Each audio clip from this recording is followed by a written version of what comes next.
It was raining hard that evening. Cold wind whipped through the narrow alleyways of a small town where dreams often got lost in the noise of struggle. In the heart of this town lived a poor girl named Amina, just 17 years old, with a heart far richer than her empty pockets. She had no father, her mother was bedridden, and every day was a battle to survive. She worked at a tea stall during the day and studied under a dim streetlight at night.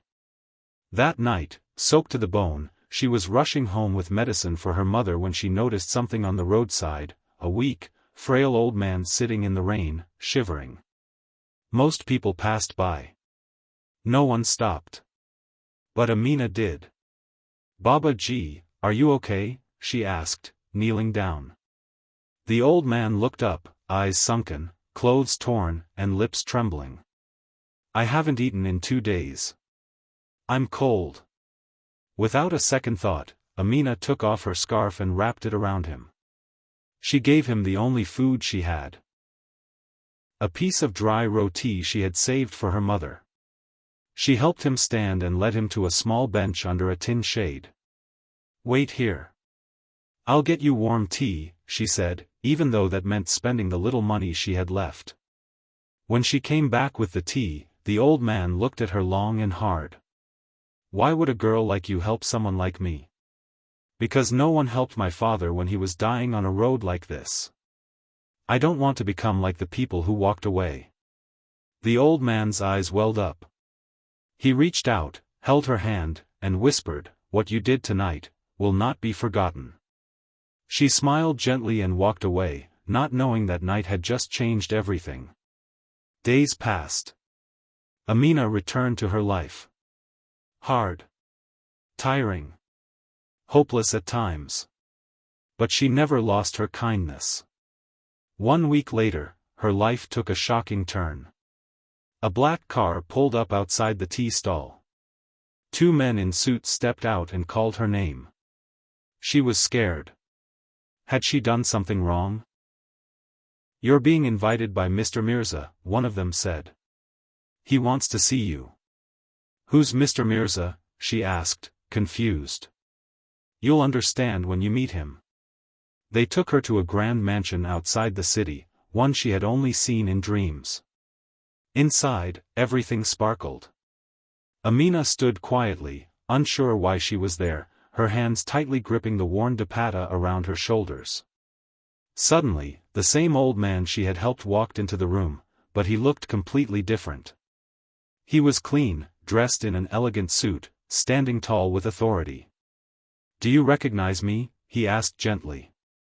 Amina gasped, "You're the old man from the street."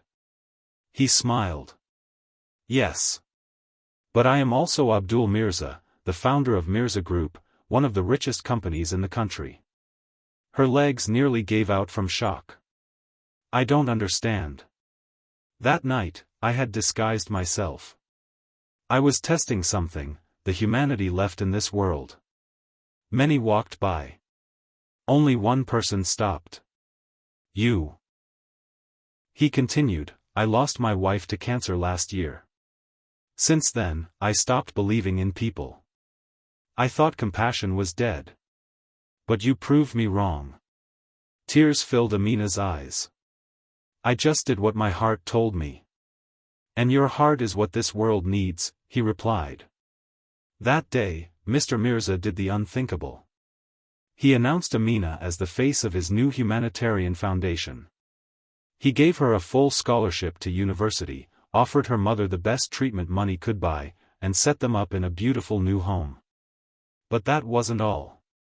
At a press conference held a week later, Mr. Mirza revealed the full story to the world, about a poor girl who gave away her only food to a stranger, about the compassion that still lived in places least expected.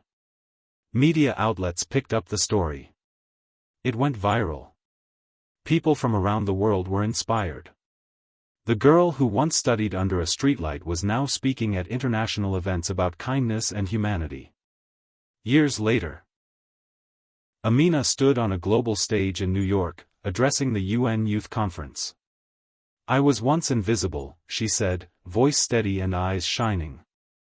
"I had nothing, no wealth, no power, not even proper shoes. But I had kindness. And that one act opened the door to everything. The audience rose in applause. Even the world's most powerful leaders wiped their eyes. Back in her hometown, near the same tea stall, a statue now stands. Not of a king or warrior, but of a girl kneeling beside an old man, offering him tea, wrapped in her scarf. Beneath it is written, "True wealth is not what you have, it's what you give." Moral of the story: sometimes, the smallest act of kindness becomes the seed of a miracle. Never underestimate what your good heart can do. Someone may be watching, and the world may just be waiting for you to shine.